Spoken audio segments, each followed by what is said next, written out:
Welcome back, guys. We are here for our Brothers War limited set review, and we are on our final color, green. Only multicolor and colorless left, possibly the alternate cards. Yanks is back on the call with us, and we are going to jump straight into the Alloy Animist. 1 mana for a 1/1 human druid with 3 mana until end of turn. Target non-creature artifact you control becomes a 4/4 creature artifact. That seems insane with Power Stones. Yeah, you can use Power Stones to fuel this and animate them. Oh, that seems quite awesome. And this is in the major Power Stone color, so some great synergy there. This is a fantastic uncommon. Yeah, I think this card is great. It's assuming you have any Power Stones out, which you probably will, they just need to kill this card, which means it's a one mana 1/1 that's taking premium a lot of times. Absolutely. Rating wise, I think you need some synergy to make this work, but you're going to have a bunch of incidental stuff in any deck that is still going to make this, I think, quite playable. So I think it's probably a 3 with some heavy upside to make it play like a 4 in the right deck. Yeah, I think that's exactly right. There are going to be some decks that don't want it at all, and you just won't take it or play it. But in the average deck, it's a 3, and in the right deck, it's a 4. All right. Perfect.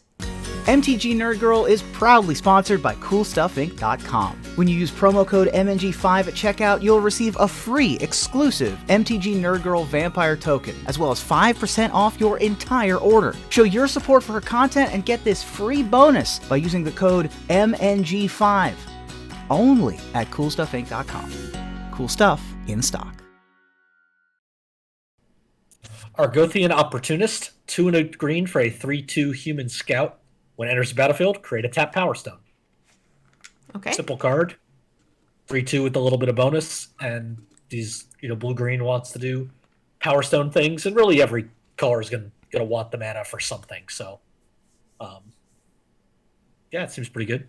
Yeah, the thing is green wants it more than some of the other colors. So like for red, it's like, oh yeah, you might have one prototype card at the top or whatever where you can use this. Black had some like mana sinks. Even red had some mana sinks and fire breathing that you could use. But I would say green is probably likely to want more. That was sort of the archetype, was like green, blue. Has a lot of stuff to do here. So it's not a warrior. Or a soldier. If it was a soldier, I'd be almost willing to give it a half-point bump, but I still think this is pretty close to a 2, but it's going to be playable in any deck. Yeah, I like it as a 2, kind of a high 2. All right. Argeothian Sprite, 2 mana for a 2/2 fairy that says it can't be blocked by artifact creatures, and you can pay 7, put 2 +1/+1 counters on Argeothian Sprite. It's a nice little late game mana sink. You can use Power Stones to activate that ability and just make it bigger and bigger, and it gets really out of control. Threat of Activation's cool, and at worst, it's a bear on its own. Yay? Yeah, can't be blocked by artifact creatures is going to be very relevant. Yeah, late game mana sink for Power Stones. I like this card. 2/5. 2/5 and great flavor text. Oh boy, read it for us. Make the exhaust vents smaller next time. Urza to his engineers. Because the fairies get into the... Oh, that is great flavor text. That's cute. Especially like the art. The art has it like leaping clear of the thing it just blew up. I do like that. Audacity, 1 green for an aura that says enchant creature get +2/+0 and has trample. And then it says when it's put into the graveyard from the battlefield, draw a card. Oh, I like actually, that. Actually, because this has come up on the internet, the card itself says draw card. There's a typo on the card. Oh. Instead of draw a card. Huh. Someone didn't have their spell checker at hand. Interesting.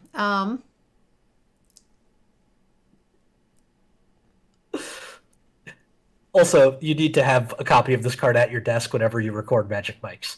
Yes, I was just about to make a comment to just put it on your head. To HD's comment there for Audacity. Yeah, I think this card is a 23rd playable because it replaces itself. It gives trample. So it's doing some of the things that big green things want to do, but it's easy to get 2 for 1-ish, but you replace it, so it's okay. Filler card, I'm going to put this at a 2. Yeah, I think it's a 2. Some people might think it's a little better because it's kind of like Rancor, in that which was always a fantastic card, but that one returns itself to your hand, and you just get to keep using it rather than a random card. So this isn't quite as good, but yeah, I like it as a 2. All right, Awaken the Woods, we have our first green mythic at X green for a sorcery where you create X green 1/1 forest dryad tree creature tokens. Dryad land creature tokens. Dryad land creature tokens. Forest, so they tap for mana too? Yeah, I guess that's basically making Dryad Arbors.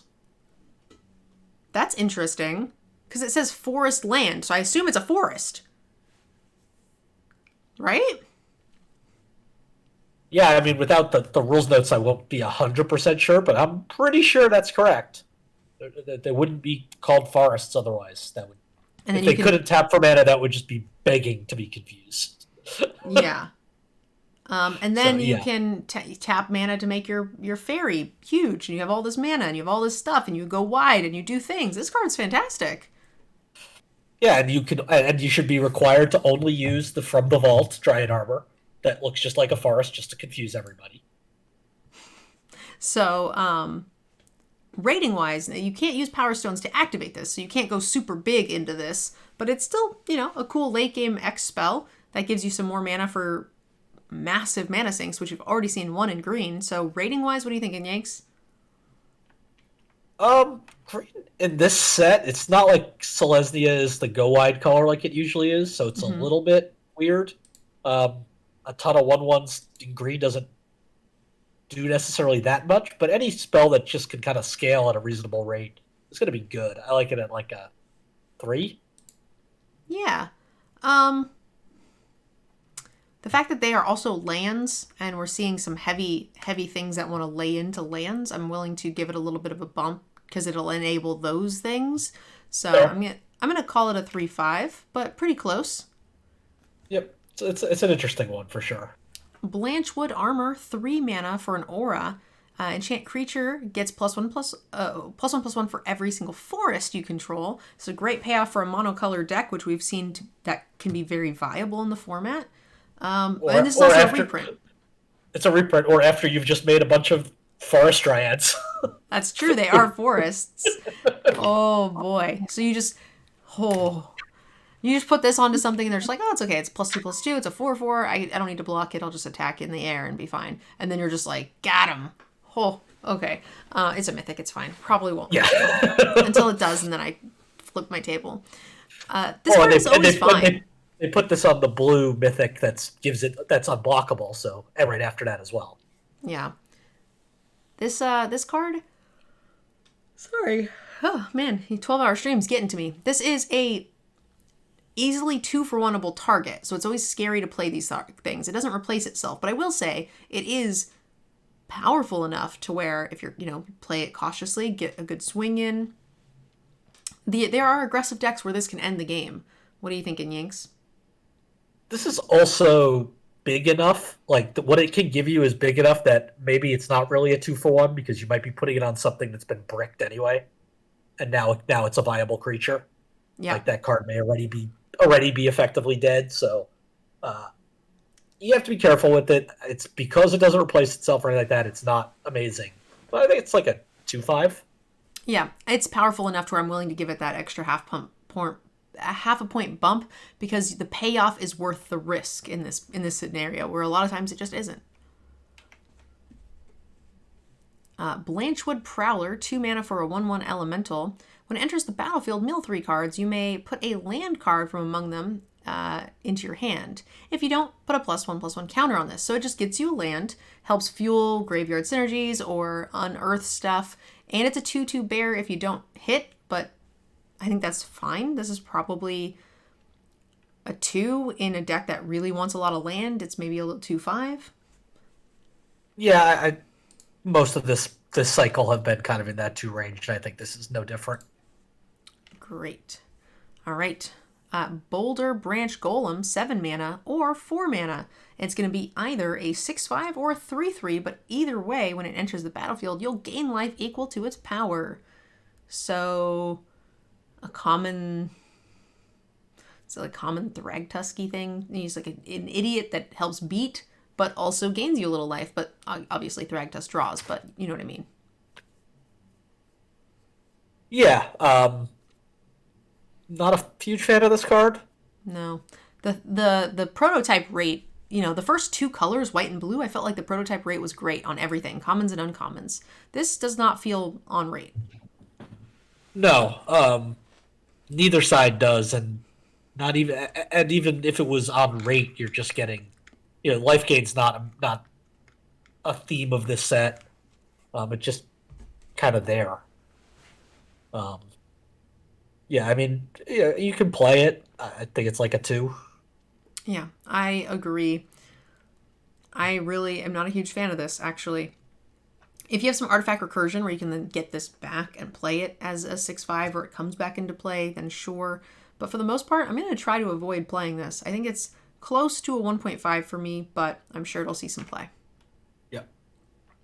All right, Borrowing Razormaw, 3 mana for a 4/2. When it dies, mill 4 cards. I'm not that interested in milling, usually. I didn't see a ton of stuff in black that I really am, hot and bothered to mill for. There were some things that, if you have, based on creatures in your graveyard, you can do some stuff, which are really good things, but that's the only deck, exactly Gruul, with exactly those payoffs that we would want to do something like this. Golgari. Yeah, I always say Gruul. I don't know why. Every time. So you just keep wanting to put that R in there. I like it, okay? I'm not a huge fan of 4/2s for 3. I think they're fine filler if you need the 3s, and sometimes you do. But for the most part, this is going to be a 2 for me. Yeah, this is just a 2. 4/2s almost inevitably trade down for 2/2s. Absolutely. Bushwhack, 1 mana sorcery. Choose 1. Search your library for a basic land card. Reveal it. Put it into your hand, then shuffle. Great for fixing. Target creature you control fights target creature you don't control. Fixing attached to a fight spell? I'm into it. This is super flexible. Yeah, Prey Upon meets Lay of the Land in 1 card. Both of those cards see play on their own, so unlimited. I am happy to play this card. What are you thinking rating-wise? I think you mostly got to rate this on the fight portion, because that's generally, a basic 1 mana fight. Sorcerer speed's not incredible, but it's fine. Green, obviously, for fight, so you're going to have big things, especially with prototype artifacts in the set. So that part alone would probably be like a 3. Yep, I like that. And then you get some flexibility, so maybe it's a 3/5. I'm into it. I'm spoiled now with all of Green's fight spells being instant speed recently, but this one again comes with the attached draw card, draw fixing color, whatever stuff, and I really do like that. So yeah, it's probably still just a 3, not a 3/5. I think it's a 3, and then in a deck that's 3 colors, it's a 3/5. Because when you need it, you can get it, and when you don't need it, it's a removal spell, and that's beautiful. But it's kind of an underwhelming removal spell if that's the game plan. Yep. All right, I will let you take this one. Sentinel Stalwart, green for a 1/1 Elf Druid Soldier. Tap this and tap this. Tap an untapped artifact or creature you control. Add 1 mana of any color. These cards never seem to be that good in limited. It's just too much resources for the ramp. I agree with that. Unless you're generating a ton of tokens, or you have, it does say any color. So in a 3-color deck where you're like, okay, I want to hit my, my fixing color. It's like an aggressive soldier for most of the game, and it's like, oh, I drew my bomb. Great, now I can play it. So you're getting to put it in without disrupting your mana base, which is nice. But for the most part, I think you're not going to want to play this unless you are in that color. But it lets you tap a Power Stone to play an actual spell, like a non-artifact spell, which is nice. True. But it just feels very underwhelming. Yep, I agree with that. So I'm in the 1.5 range? Yeah, that's exactly where I am. Great. Cradle Clearcutter, a 6 mana or 3 mana, and it's either a 3/6 or a 1/3, but either way you can tap it to add green equal to the Cradle's power. So you are either a 3 mana 1/3 that adds a mana, or a 6 mana 3/6 that adds 3 mana. And you can also pump it and put +1 counters on it with a synergy. I think this one is much closer to the rate that I would be looking for. Yeah, I think this is good rate on both sides. Also, you've got, I'm guessing this card is supposed to be the thing that is like chopping up Gaia's Cradle, based on the name. And it's not quite the way that counts per creatures. This is power, but it's something that adds can add a bunch of green mana. I like that kind of callback. Okay. Rating wise, what are you thinking? I like this at like a 2.5, unless you're really going big for the ramp on both halves of this card. Yeah, I like that as well. 2.5 I think is my sweet spot, and the reason I'm actually kind of giving it that little bump, because a 3 mana dork is usually where I'm like, unless it like draws a card when it comes into play or something crazy. But there are a lot of mana sinks here in green that I'm seeing so far, so I'm pretty happy with that. And also green tends to have +1/+1 counters more than any other color.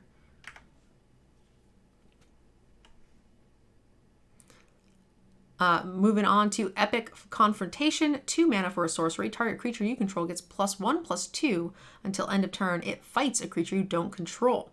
That's a pretty big boost for only 2 mana, but it's also sorcery speed, which I'm getting spoiled. I want my stuff at instant. Yeah, this is a reprint from Dragons of Tarkir, I believe. When it was fantastic, but everything has become instant or one-sided punch recently, so it feels much worse than it did then. It does, yeah. But even then, it's still good. +1/+2 is quite good. Allows you to really get some good fights in, even when your creatures are much smaller, which gives itself some bonus flexibility that we might not have otherwise, even if it were at instant speed, but without the pump. So, rating-wise, I mean, this is green's pretty close to premium removal. It's probably a 3/5? 3/5, yeah. All right. Fade from History.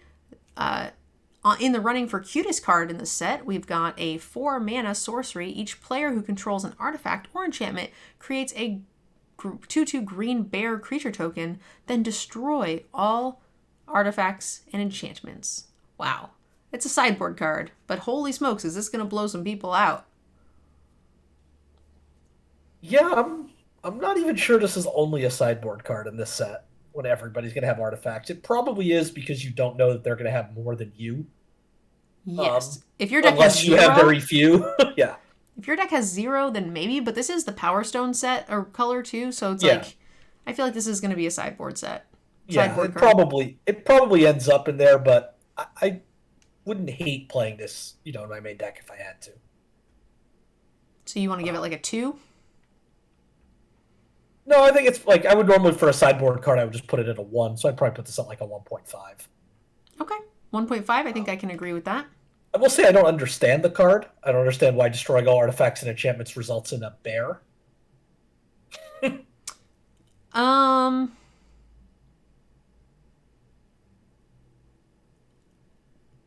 I don't know. I was going to try to come up with something, but yeah, I was trying to come up with some sort of bear arms or joke, but I couldn't come up with anything either. Nope. Folaji Excavation, we have a 5 mana sorcery. Create 3 tapped Power Stones. You gain 3 life. Unless I'm doing something very important with these Power Stones and not just ramping, I'm not really willing to spend a whole card and 5 mana, add sorcery speed to do so. So unless I'm sacking these Power Stones to draw me cards or doing something crazy, I'm not really interested in this. Yeah, this feels only good if my deck is full of 9 mana cards, and then I probably have a pretty bad deck and I'm already dead. Yes, agreed. So, a 1? Yeah, I've got this as a 1.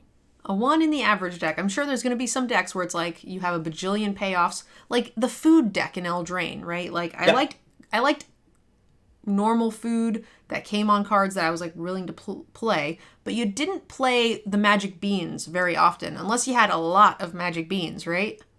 It's like that. I mean, I like normal food too. It's when you get into the weird exotic food I don't like it. Hardy har har har. Fauna Shaman, 2 mana for a human elf shaman. For an elf shaman, it's a 2/2 and it has pay 1 green, tap, discard a creature card, search your library for a creature, reveal it, put it into your hand, then shuffle.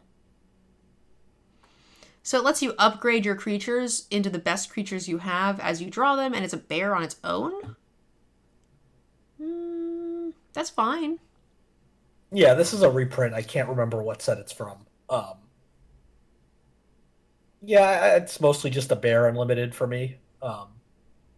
Sure, late in the game you may draw a dead 2-drop that you want to upgrade, but for the most part, it's like I don't want to be spending cards on tutors.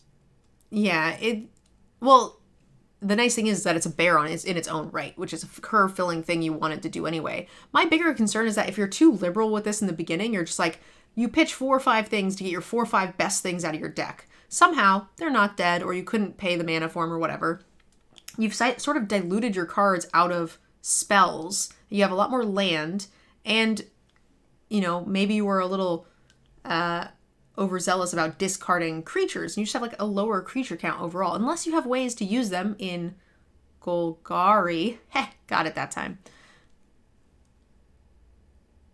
That's a cool thing. If you have X creatures in your graveyard, you can fuel your other mechanics. This helps to do that, which is cool, and get you your best stuff. That I like. If you're discarding an unearthed card. Ooh, that too, yeah. Unless you get some more ETB effects. Yeah, there are some values, but there is some value to this card. If you're using it just as a straight tutor in your deck, and not even an unconditional one because you have to have drawn a creature to get rid of first. Yeah. I don't really want it. I mean, it's a bear, so it's fine. But if you do have some ancillary uses for it, whether it be Golgari Graveyard or Unearthed, then sure. I'm going to give it a 2/5. I do think that there is enough synergies in the set. It's a bear on its own. You'll have Golgari or something along the lines of whatever. Plus, you do get some upgrades or these Unearthed. So, yeah, I think it's enough for a half-point bump for me, but it's close. Yeah, I agree, because the upside is potentially powerful. And you're getting to stick it in your deck at no cost since it's a bear. Fog of War, 3 mana for an instant. You gain 1 life for each creature on the battlefield. Prevent all combat damage that would be dealt this turn by creatures with power 3 or less. Well, that's cute. So you get to do some really cool stuff with your blocking. Yeah. If you have, especially in green, when you have bigger things and they're like triple blocking your stuff to kill it already, and then you just get to eat it all. That's cool. Yeah, there are definitely some combats where this could turn into a blowout, but I think for the most part, I'm not playing this card. I agree. I think it's a sideboard card when your opponent has all creatures that are 3 or lower, like in the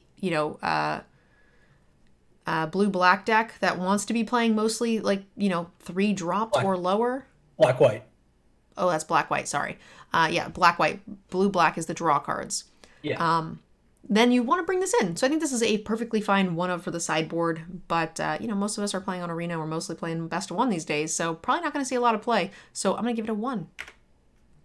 Yeah, I'm going to give it a 1, and I am absolutely going to lose games to thinking I win on an Alpha Strike and it getting fogged and then getting killed on the way back. And I can't wait to hear you complain about it. Yep. Gaia's Corsair, we have a 5 mana 4/5. It's a Centaur Soldier that when it attacks, if there are 3 or more creature cards in your graveyard, draw a card. Oh. Hello.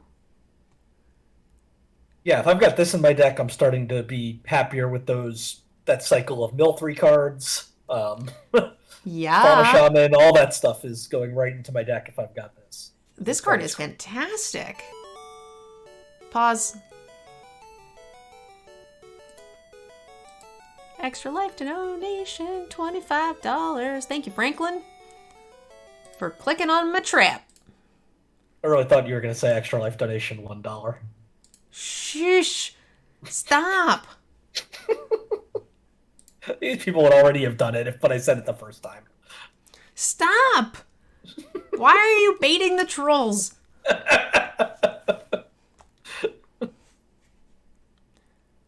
Yeah, this card is fantastic. I'm over the moon about this card. Yeah, it does need to attack. So you gotta 4/5s find can do ways that. to protect it. Yeah, but it's got the right size body to be able to do that. I think this is a fantastic top end card. 5 mana, that does not where your top end needs to end, but that's where it ends a lot of times. So if this is where it is, I'm pretty excited about this card. Draw a card when it attacks is so good. What do you think, Yanks? I think it's like a 3/5. Yay! I was worried you were going to say I was too high. All right, I'm also on a 3/5. Yep.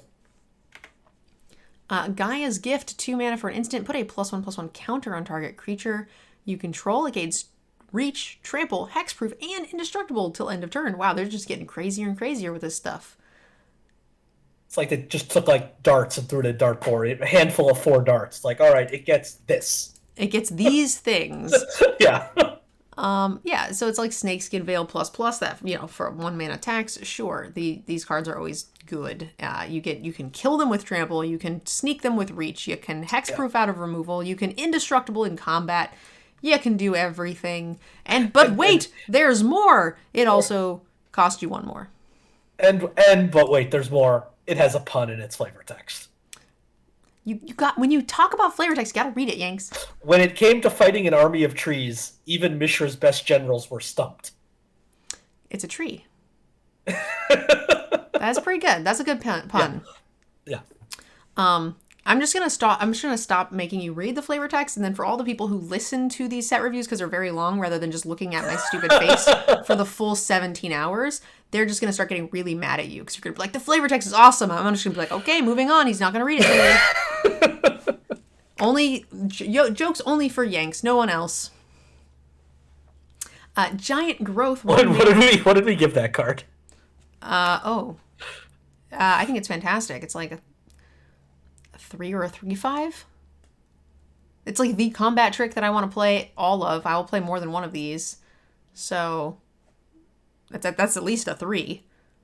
Yeah, I don't think they could. I mean, I'm sure they could, but I don't think they could print a combat trick that I'd be willing to give a 3/5 because it's still vulnerable to the 2-for-1. Do you remember Snakeskin Veil? Like, how many times have you said, do. I'm dead, I'm golden unless they have Snakeskin Veil? Like, how many times has those words came out of your mouth, and how many times have you died? Like, yeah, I've also had it not do anything. Snakeskin Veil wins infinite numbers of games. It's a very powerful card. It gives hexproof. We're banning cards like that in like Tamiyo's Protect. That's banned in Artisan. I mean, we should just ban hexproof from everything, period. But that's what makes this a 3 or a 3.5. Being annoying doesn't make it a 3.5.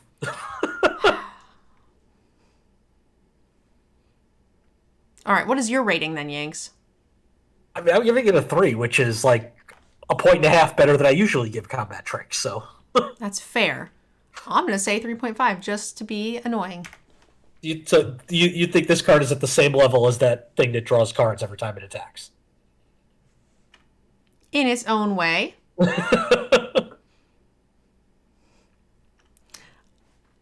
I think it's very good. Giant Growth, 1 green for an instant. Target creature gets +3/+3 until end of turn. 1 mana combat tricks, always fine as a filler card when you have space. I'm going to vote it a 2. I mean, we're back to the Brothers' War, the original storyline. Why not just reprint the whole boon cycle? There's nothing overpowered with any of them. I don't know. Well, one of them they can't print because it's reserve list, but I see. What's the reserve list one? Ancestral Recall. Oh, that's in this cycle? That's in the Giant Growth cycle? The boon cycle was 1 mana instance for 3 of something, and it was Healing Salve, gain 3 life or prevent 3 damage, Ancestral Recall, Dark Ritual, Lightning Bolt, and Giant Growth. Some colors got way fucked. Yeah, very balanced. Whoever was in the R&D team for that needs Well, I mean, that was Alpha, right? That was the original game. Yeah, they fucked that one up. They weren't printed at the same rarity. Ancestral was a rare. The others, I think, were all commons, or well, some of them might have been uncommons. But Gnarled Root. Did we do a rating on that one? I think you gave it a 2. Yeah, and I think it's a 2 as well. Gnarled Root, Pallbearer. We've got a 6 mana 5/5 with Trample. It's a tree folk druid.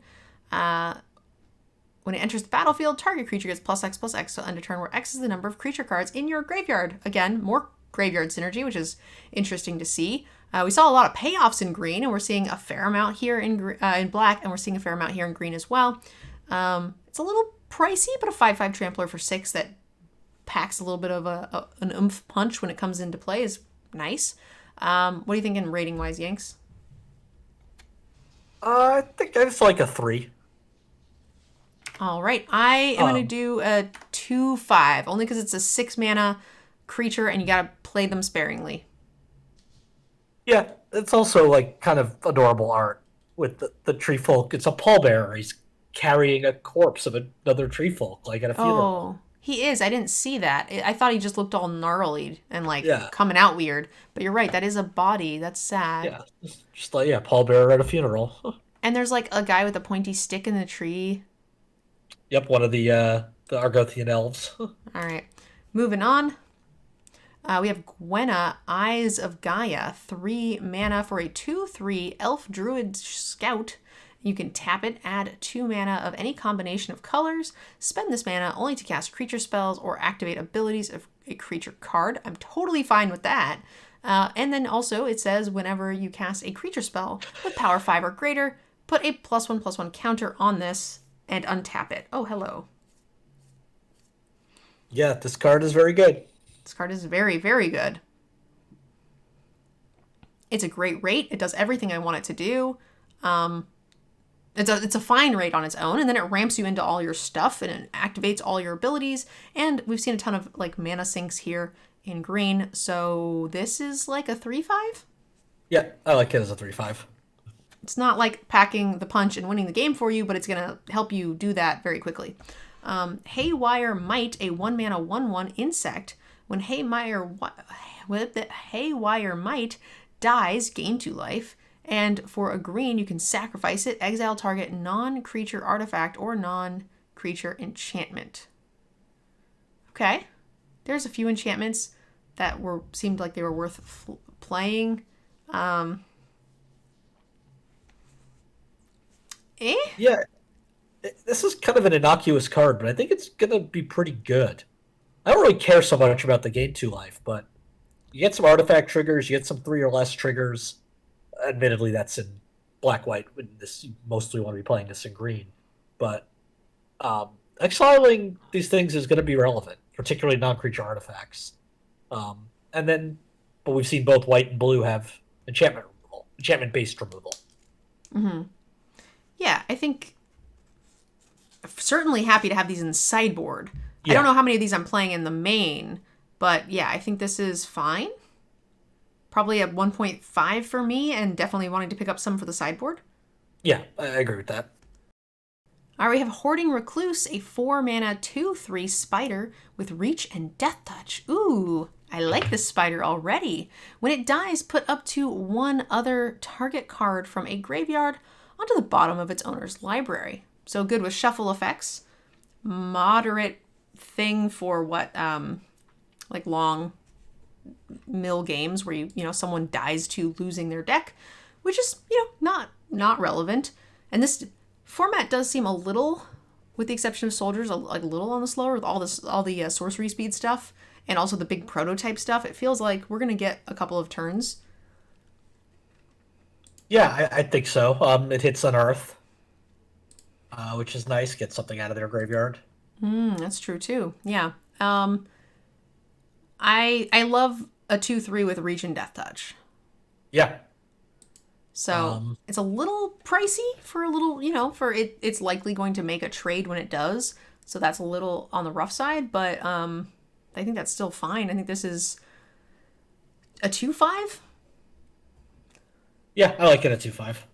I'm tempted. I want to give it a 4, a 3, full 3. The reason I'm not is because my 4-drop slot tends to be my more aggressive cards that I can get the beat down and actually win games with. My 4/4/4/4s, things like that. And I'm not saying this is necessarily worse than those. We want some amount of these, but we don't want a ton, because without that 4-drop slot, sometimes it's a lot tougher to win a game.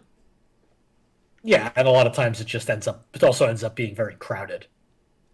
Exactly. So Ironcraw Crusher? Ironcraw Crusher, 7 mana or 4 mana for either a 4/6 or a 2/5. But either way, it's going to, when it attacks, target attacking creature gets +X+O until end of turn, where it's Ironcraw's power. It can bump itself. So it attacks as a 4/5 or a 8/6. Yeah, that's both pretty much on rate. And the fact that you get the option to move it elsewhere, like onto a flyer or onto a trampler or something. I mean, actually, the prototype version's a little bit above rate. A 4/5 attacking for 4 mana. Yeah. But you don't get to block that way, right? So that's where the discount is. So yeah, I guess I agree. That's actually pretty close to on rate. So I think this one is I'm a lot happier to fill my curve with. I think this is, I've got this at like a 3. Yeah, I'm bouncing between a 2/5 and a 3. Yeah, with some synergies for artifacts and the ability to play it late or early depending on what you need. Yeah, I like it at a 3. Mask of the Jade Crafter, 2 mana for an artifact that says pay X, tap, sacrifice it, create an X colorless golem artifact creature token, activate as a sorcery, and you can unearth it. Oh, I'm into that. I'm willing to pay a 2 mana tax for 2 bodies with 2 artifact triggers. A 5 mana tax, right? Because you have to get 2 bodies, because you have to pay the unearth cost too. Well, I just meant the 2 mana tax for the body. Like, so, but you're paying for that 2 mana tax is the ability to then do it again. Sure. Okay. Yeah. Because normally it's just an X mana for an XX or whatever, but we're paying that tax. Yes. Yep. Which gives it the ability to do it again, and then you get the much smaller body this time with the 3 mana unearth, because you have to do it the same turn. Exactly. So most likely the creature will be a lot smaller that turn. But in the first case, it's just a big creature because you hypothetically play it on a different turn than you make the creature. Yeah. Yeah, and because it has unearth, I don't even mind playing this out on 2 and just letting it sit there. If they want to spend like a disenchant or some removal spell on it, fine. It's just like if I had played a creature that they would kill. And then I get a chance to do it again later. What are you thinking rating-wise? I think it's a 3. Yeah, I like it as a 3 as well. I'm pretty fine with that. Yeah, I like that. Obstinate Baloth, 4 mana for a 4/4. When it enters the battlefield, you gain 4 life. Okay. If a spell or ability an opponent controls causes you to discard this card, put it into the battlefield instead of your graveyard. Huh. I think it's a rule according to Wizards that if Liliana of the Veil is in the format, they have to put Obstinate Baloth in the format soon. Yeah, and I'm sure there will be something that makes me discard. The rat didn't make us discard, but that's okay. I'm still very interested in getting this into play as a bounty for a cookie or something. It's a 4 mana 4/4 that gets some beats. It also gains life, which is like a nice little bonus that we don't normally see on our 4 mana 4/4s. So I like this at a 3. Yeah. I don't think you're going to get it into play often for free, but all right, it's fine as it is. I'll let you take this one. Perennial Behemoth is a 5 mana 2/7 artifact beast. You may play lands from your graveyard, and it has unearth for green.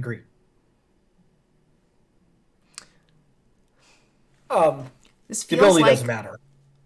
I mean, it does a little bit, right? Because there's all those creatures that mill crap into your graveyard. Yeah, it mostly doesn't matter. Let me rephrase that. Yeah, there's quite a few things that are going to put stuff in your graveyard. I could see this getting a lot more triggers than normal. The question is a 2/7 for 5 worth it? And the unearth feels like that feels useless. Yeah. The Unearth is just nice because it's cheap, so if you're trying to sacrifice something, or Yeah. that it can be nice there, or a cheap artifact trigger. I mean, Yeah, it feels like a borderline playable to me. It feels like a 2. Yeah, I mean, it's clearly designed for constructed more than limited. I agree with that. Rating? I think I've got it as a 2/5, just because 7 could be really hard to get through. All right. Perimeter Patrol, 3 mana for a human soldier. It's a 3/3 for 3 that says whenever an artifact enters the battlefield under your control, it gets +1/+0 until end of turn. And that's, not once per turn. So it can pack a punch if you can get multiple things into play or play a thing. I keep wanting to say scavenge, but it's not. It's unearth a thing, which is pretty cool. I think this is a great curve filler that gets some nice bonuses. What do you think? Yeah. 2/5? 2/5. It's on rate. It's got an ability, and it's a relevant creature type. If you've got a fair amount of things where you can attack with this as a larger creature, and you're aggressive and you're going to curve out and likely get some good mileage with this, I could see bumping it to a 3. Yeah, I agree with that. Rootwire Amalgam. We have a 5 mana or 2 mana. It's either a 2/3 or a 5/5, but either way, it's going to have pay 5, sacrifice this creature, create an XX colorless Golem artifact token where X is the number of times. X is 3 times this creature's power. It gains haste until end of turn, activate as a sorcery. Okay, so it's above rate creature. Kind of both times, like a 5 mana 5/5 is above rate slightly. And then eventually, if you wanted, you could sack it and turn it into either a 6/6 or a 15/15. Yes. Huh. Okay. Not just that. A 15/15 with haste. Yeah, I'm into that. Yeah, I mean, this card is amazing. Honestly, with Power Stones in the format, it will not be unlikely or uncommon for someone to just play a 15/15 haster on you. Because they'll play this for 5, and then they will just crack it for 6 more because they have Power Stones, and it's like late in the game, and why not? I don't think 11 mana is outrageous. It's only 5 to crack, too. That's what I've said, it's 11. 10. Oh, for some reason I was thinking it was 6. Yeah. I don't know why. I was like, yeah, it's 11, Yanks. Do math, man. I did think that the ability was 6, even though I said 5. In my head, I'm thinking 6. So assuming you're in green, once you play this, you're already threatening to activate it. In some decks, yeah. On the next turn. I'm sorry, Yes. when you untap, I meant, yeah.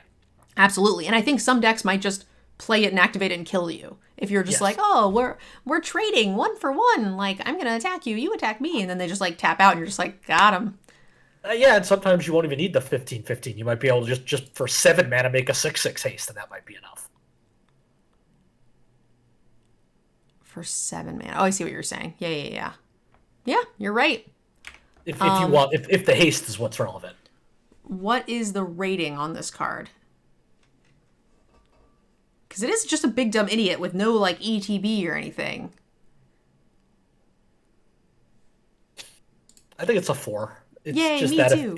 It's that efficient, and it's got built-in protection against some removal. It's like the blue removal. Not a lot of it because it can only be at sorcery speed. But yeah, I like it at a 4. It is big. Yeah, it's gonna do big boy stuff. All right, Rust Goliath, a 10 mana or 5 mana. You get either a 10/10 or a 3/5. It has reach and trample. 5 mana 3/5s with reach and trample. It's pretty normal when you need it, and if you can play it late and you just get a 10/10 trampler, that's even better. Yeah, I'm fine with this. Yeah, it's not game-breaking or amazing, but it's large. Yeah, honestly, even the prototype I'm happier with because those keywords, like a 3/5 with reach, yep. I'm getting to be much happier with. So for me, this is like a 3 if you've got some Power Stones, incidental ones, where it's like I'm most likely playing this for 5, but it's not unreasonable to get to 10. Yeah, I think this card's like a 3. Yeah, I've got it as a 3 as well. All right. Sarinth Steel Seeker, a 2-mana 1/2 human artificer scout that says whenever an artifact enters the battlefield under your control, look at the top card of your library. If it's a land card, you may reveal it and put that into your hand. If you don't put that card into your hand this way, you may put it into the graveyard. Okay. I like extra lands. Yeah, it's really nothing not to like here. You're going to have a lot of triggers as triggers on Power Stones. Yep. And you just get to basically ensure you're drawing spells. Yeah. Helps you fix or helps you hit your land drops early, helps you draw into gas later because you're getting to cycle out some of those initial lands. And dig for answers. Like if you want to just put permanents into your graveyard, if you want, that's good too. You can help dig for those things. Or fuel your graveyard for any synergy you might want. You can put that scrap unearthed creature into your graveyard. You can put small creatures into your graveyard to help fuel your payoffs that are already on the field. So yeah, I think this card's fine. It doesn't pack a huge punch on its own, but it's a fine filler. It's also an Artificer, which is kind of a relevant creature type. We haven't seen a ton of payoffs for it, but it's a pretty common cycle, so there might be some stuff we want to consider there. Yeah. Yeah, I think this is like a 2/5. Could play as a 3 depending on your deck. Okay, I'm a little half a point lower. I'm going to say 2/5 in the right deck with a lot of artifacts that are letting you cycle through. I would be on the same point as you if it was just a smidge bigger. I do like that it's a 1/2 instead of a 2/1 only because it deals with these soldiers, which is really cool. Yep. Not as aggressive, but it's nice that it doesn't trade with a soldier. Shoot down, 4 mana for exile target artifact, enchantment, or creature with flying at sorcery speed. I like this. It's going to hit a target. Yeah. Unlike, we see Broken Wings a lot that destroys these things. But this is just better in this set than it is in normal sets. Yeah, I agree. It doesn't have like a heavy flying synergy like we see in some sets. So it might not hit that, but you are certainly going to hit something with Prototype or an enchantment or something like that. We saw White had 3 lockdown enchantments again like it did in the Dominaria set. So White is going to be bringing the stuff, plus every single color has these Prototype big boys. So yeah, I think this is very main deckable. I'm going to give it a 2. I want these in my sideboard certainly, and I'm probably going to be playing one of them in most decks, but also very cuttable and then you just put it in the sideboard. Yep, agreed. It's also kind of expensive, so that makes me not super happy about it. Simian Simulacrum. We have a 3 mana 2/1 for a ape artifact. When it enters the battlefield, put 2 +1/+1 counters on target creature you control. So it could enter as a 4/3 for 3. That's pretty good rate. Doesn't say other. You can also put it onto your flyers or your whatever. But I like the idea of putting it onto another creature and then using this as a sack fodder or trade or whatever, and then you unearth it and do the same thing again. That's pretty cute. Is that thing dabbing? I think it might be dabbing. Yeah. I agree. It's dabbing while slicing all of its opponents in half, which is like the ultimate dab, I guess. It's just like, get flung, fool. Yeah, 3 mana 4/3 worth of stats. 2 of which are flexible. Yeah, and it comes back. And it comes back, and you can then almost certainly put those counters somewhere else, so you get to keep something after you have to exile it. Absolutely true. I'm rating this like a green card, not like a colorless card, because I'm much less happy with this if I can't pay the double green. So, I mean, I think this is...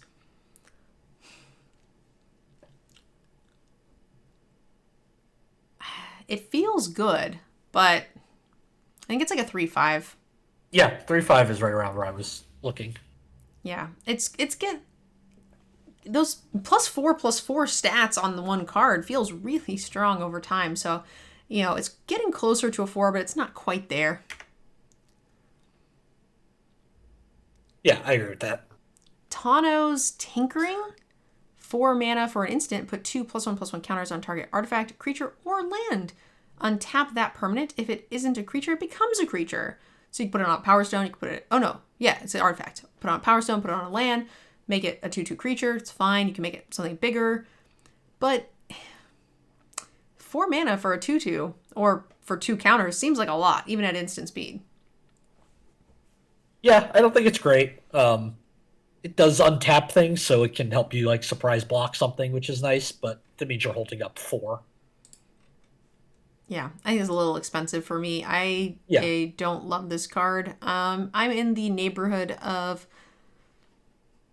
a 1/5. Yep, I think it's a 1/5. I'm sure I'll see a little play, but it's not great. Hey, we got a runner-up we've got a competitor for the cutest card. We have the Teething Wormlet, 1 mana, 1/1 worm that has Death Touch as long as you control 3 or more artifacts. Great. Whenever an artifact enters a battlefield under your control, you gain 1 life. Whenever, if this is the first time this ability has resolved this way, put a +1/+1 counter on it. It doesn't say this turn, so it just becomes a 2/2 and no more. Right? If this is the first time this ability has resolved... Oh, it does say this turn. I'm sorry. I glanced over it. It's getting late. Okay, so it just gets bigger and bigger and bigger and say, yeah, this is fantastic. Yeah. Can I go on a mini rant here? Sure. Why just call it Metalcraft? I hate when they just decide to like write out keywords for no reason. It has Metalcraft. Just put Metalcraft on the card. You just did that with Surveil. So why don't you just put Metalcraft on the card? And back to the ratings. What do you think this is worth? I think it's going to be easy to trigger. A 1/1 Death Toucher is pretty solid, and it just becomes a big threat if you don't need to use it, and that's nice. Yeah, cheap is where you want your Death Touchers, and the fact that this has late game, viability as a 1-drop is great. Absolutely. It will continue to get bigger and bigger. It might not have Death Touch all the time, but that's okay. You get 1 trigger on this, and you got a 2/2 for 1 mana, and you feel pretty happy about it. It feels like a 3/5 to me. I was going to say 3, but yeah. I could see it playing better, in the right deck with a lot of artifacts. Yeah, I agree. I was definitely hedging up to the artifact deck, so a 3 is probably closer to the average deck, certainly. Titania's Command, a 6 mana sorcery, choose 2. Exile target player's graveyard. You gain 1 life for each card exiled. That could add up. Search your library for up to 2 land cards. Put them onto the battlefield tapped. Then shuffle. Create 2 2/2 bear creature tokens, or put 2 1/1 counters on each creature you control. Oh, I like the last one. Yes, please. Yeah, it is very expensive, though. Yeah, but it comes with a built-in 2 4/4s. Yeah. If you want them, plus any other incidental counters. I'm not as thrilled with like the exile, but you might need it. I'm not as thrilled with the ramp at 6 mana, but you know, it might fix if you need it. But I'm really looking at like I have 2 creatures on the board. They now get +2/+2 permanently. Plus I made 8 worth of power. Yeah, 6 mana for 2 4/4s is good. Plus, right? Plus, yeah. Well, not plus, because then you're not getting the 4/4s if you do something else. You're getting 2/2s, or... No, I'm saying... Oh, you mean for other creatures? Yes. I'm assuming that you don't have a bare naked board. You might just have some... You won't, because you're about to get bears. But they have friends. Your board's not naked when you get the bears, so it's just a bear board, but it's not a naked bear board. Is that a bare naked board? Correct. Are there bare naked ladies? I mean, she kind of looks like a lady. So yeah, I'm thinking this is closer to like, 10/10, 12/12 worth of power on the board for 6 mana. And that in a, we saw more than one little ramper idiot. So I'm into this card. I think this is fantastic. It's going to be a huge swing with or without creatures on the board. And I like it at a 4. Yeah, this is one of the ones I think we probably disagree on the most. I still think the card's good, but I have it as a 3. Well, see, here's the thing, Yanks. I play creatures in my deck. Why would you do that? Because that's how I kill people.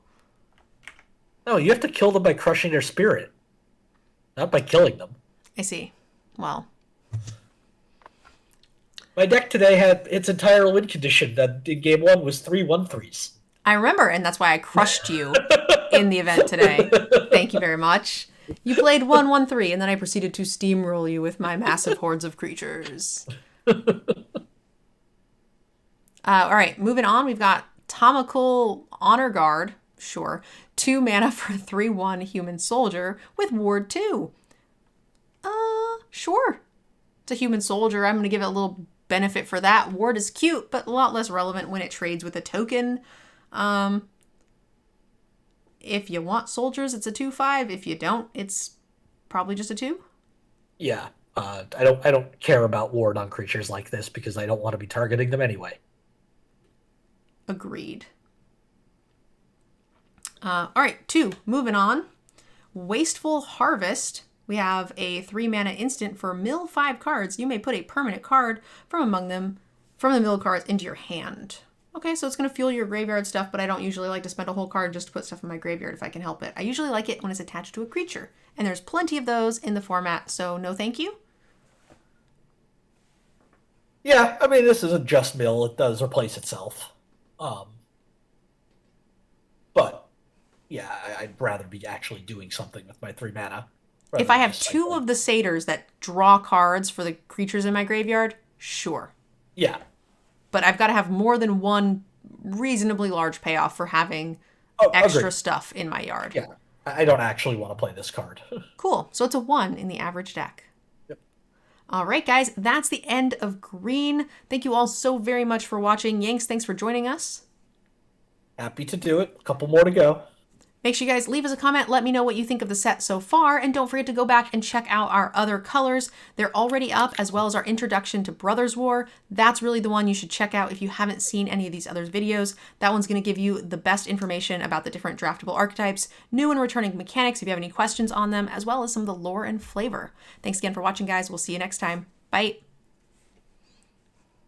I'd like to end this video with a special thank you to those of you guys who have signed up for my Patreon. Without my wonderful patrons, none of this content would be possible. If you'd like to support this content and get your name up on the Wall of Fame, you can sign up for our Patreon by using the link down below in the description. Another way you can support the channel is by using code MNG5 with Cool Stuff Inc., where you can find cool stuff in stock. They have everything you need for Magic, board games, and any of your other nerdy hobbies.